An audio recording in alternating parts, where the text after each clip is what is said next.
10 raised to the power of negative 12 farad. And this is our given area and distance. So area is equal to 2 centimeters squared is equal to 2 times 10 raised to the power of 4 m squared. So, and our distance is 2 kilometers is equal to 2 times 10 raised to the power of 3 meter.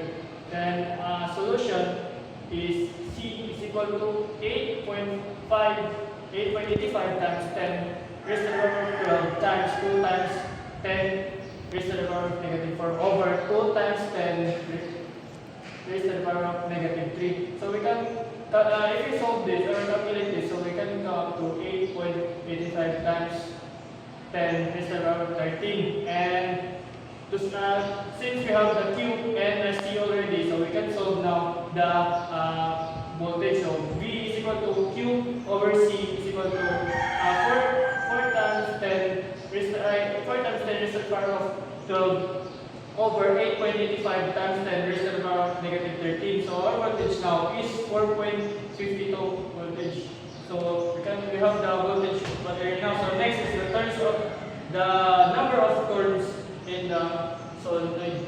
So here's our solenoid. L is equal to, or inductance is equal to 0.285 and H is equal to 0.285 times 10 raised to the power of negative 3H. So MO is equal to 4 mu times 10 raised to the power of 7H over M. And our area is equal to 6 times 10 raised to the power of 4 M squared. And this is our length. So length is equal to 36 meters. So the solution, solution S is equal to square root of inductance times length over MO times area. So here is our, if we plug in it, if we plug it, these are N is equal to N is equal to square root of 0.285 times 10 raised to the power of 3 times 36 meter over 4 mu times 10 raised to the power of negative 7 h over m times 7 times 10 raised to the power of 4 m squared. So we can get, if we compute this again, we can come up to 369 turns.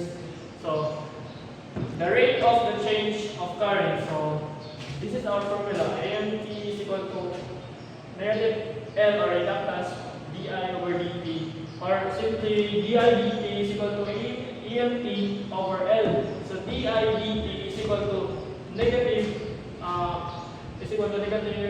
12 times negative 12.5 times 10 raised to the power of 3 over 0.205 times 10 raised to the power of negative 3.